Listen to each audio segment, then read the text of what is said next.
It's 5:30 here on the Truman State Campus, and welcome to TMN Television on Thursday, January 28th. I'm Ingrid Roettgen. And I'm Lindell Sconce. New tonight, learn how syllabi are letting students know their professor's role in Title IX law. Plus, we look at how the Interfaith Center is creating discussions about differences in religion. And after that, watch our first sports segment of the semester. These stories and more tonight on TMN Television. You don't want to miss this.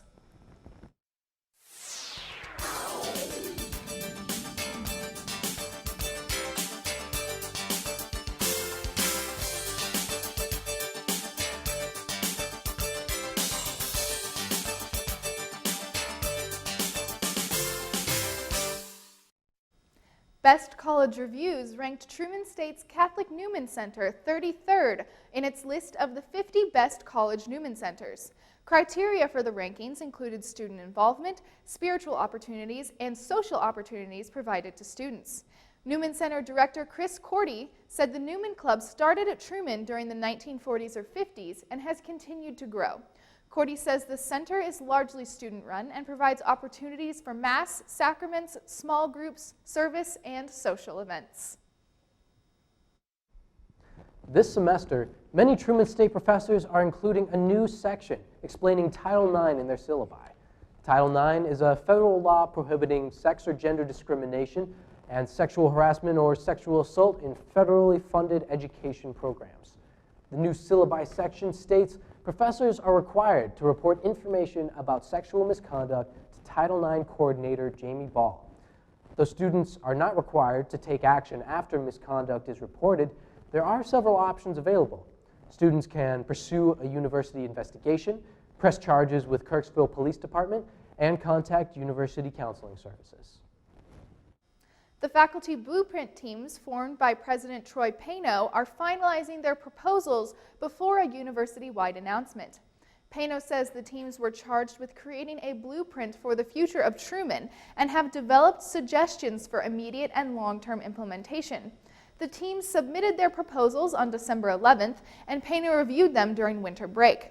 Pano says he plans to report the blueprint team's work during a presentation on February 10th. After the break, tune in to see how the newest club on campus is helping students who hope to start their own business. But before that, let's take a look at this week's forecast.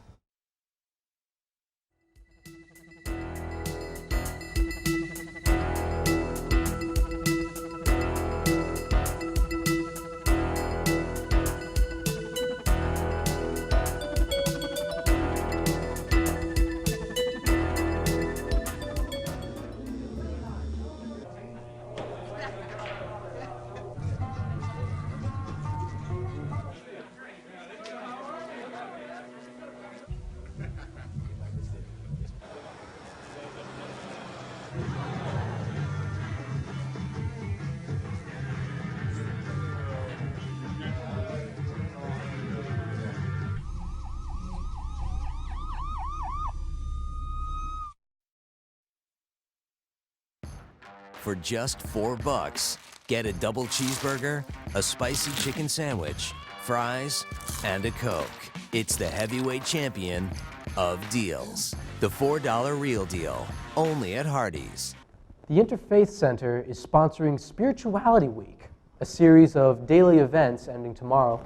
The weeks kicked off with 6 religious organizations participating in an activities fair-style event and continued with a spiritual wellness presentation, a movie showing, and a speed dating-inspired event called Speed Faithing. Interfaith Center team leader Katie Phillips says the week has been successful so far at accomplishing the center's goals to start conversations between people of different religious beliefs. We want people to just have this be an area to communicate with each other, to have those conversations about people's different belief systems, and it's not by any means like centered on like one religion or anything like that. It's for anyone and everyone. We just like to want to foster that conversation between people. Spirituality Week continues tomorrow with a special Spiritual Fireside Friday in collaboration with the Center for Student Involvement. Students who aren't business majors but hope to start their own businesses in the future now have a place to share their ideas. Innovative Creative Entrepreneurship, or ICE, is a new club on campus open to entrepreneurs from all majors. ICE is currently working with the Dean of the School of Business and University President Troy Pano to put together an organization that fits the needs of Truman's entrepreneurs. Sophomore Shane Legatsky and ICE President Anthony Hill began forming the organization last fall. Hill says the organization is growing quickly and that he hopes the organization will help students from all majors find and achieve their goals. The goal of our organization isn't just to bring entrepreneurs together. It's to bring people who are interested in entrepreneurship or starting something that has something to do with their passion. It could be a nonprofit, for-profit, and giving them the resources and helping them to fuel their passion and continue after college. ICE will hold an information night tonight from 8 to 9 in Violet Hall 1412. A new semester-long event has been established on the Truman campus to promote diversity discussions. The Art and Science of Inclusivity is a series of workshops, meetings, and activities to help encourage students to discuss issues of discrimination and diversity. The event was created to emphasize the importance of various cultures on Truman's campus. Students who attend at least 12 events during the semester will receive a certificate. These events will also be counted on their co-curricular record, which is a list of extracurricular activities a student has participated in. Truman groups and organizations can join in on the event and even win money based on their attendance. Dean of Student Affairs, Lou Ann Gilchrist, says that she hopes the program will help students understand that interacting with other cultures through art and science can help overcome issues of discrimination. People are able to appreciate the importance of differences, but also understand the importance of being able to have conversations about those differences and creating an environment where all opinions, all backgrounds, all experiences are worthy of a voice. That's when we can overcome.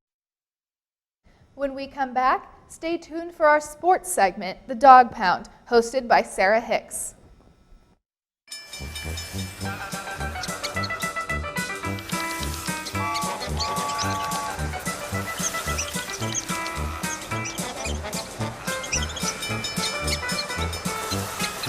Kids will spend 15 minutes watching online videos like this one. Brushing for 2 minutes now can save your child from severe tooth pain later. 2 minutes twice a day. They have the time. This is an oven, and it's hot. Not microwave hot, oven hot. This is made from scratch. The Bacon Swiss Chicken Biscuit, only at Hardee's.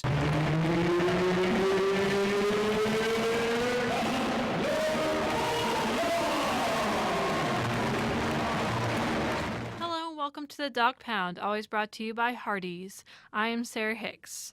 This past weekend on Saturday, January 23rd, the men's and women's basketball teams played against Maryville University, and both teams ended with a victory over the Saints.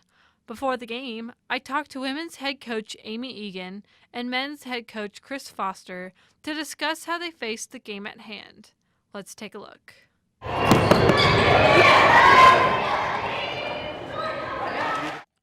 Maryville's men's basketball team went into the game with 7 wins and 11 losses overall, and Maryville's women's team went in with 8 wins and 7 losses overall on Saturday.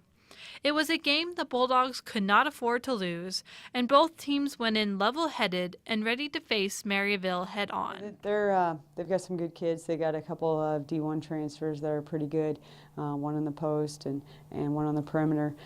They play pretty fast with what they do. They'll do some ball screen action. They'll also use some screening action with what they do. So we definitely have to be ready to, they run a lot of junk defense, so we have to be ready to handle some of that junk defense and make sure that we take care of the ball as we do that. They're a little different team, and the way they play is kind of some matchup zone and a lot of cutting and movement in their offense, so it's a little different to play against than probably what we normally see. So You know, I think the big thing for us always, every game, not just them, but it's just really to move the ball and try to get great shots. And then defensively, we try to pressure and deny and take them out of their maybe first and second option. The women ended up winning their third straight game 80-60. Senior guard Courtney Strait and senior center Michelina Tomazic both hit a pair of career milestones as well. The men led the Saints 39 out of 40 minutes during the game and earned a well-deserved victory 81-67. After the game, I also talked to junior guard Dwight Sistrunk about how he believed the team played.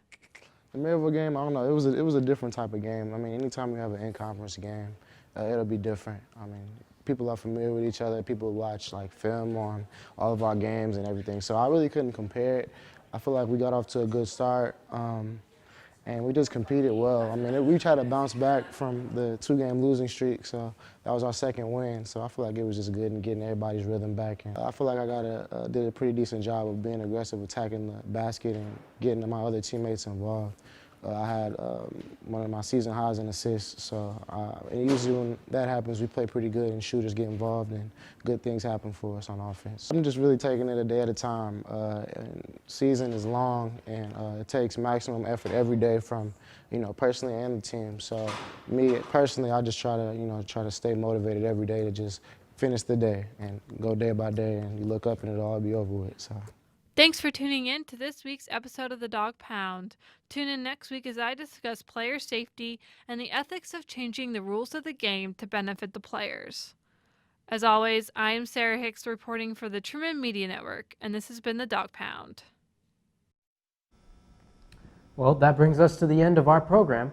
Be sure to check out our exclusive web content at tmn.truman.edu. For weekend updates and special coverage, look for TMN Television on Facebook, Twitter, and YouTube. And for complete multimedia coverage, be sure to pick up a copy of The Index and tune in to KTRM on 88.7 The Edge. From all of us at TMN Television, thanks for tuning in and have a great rest of the week.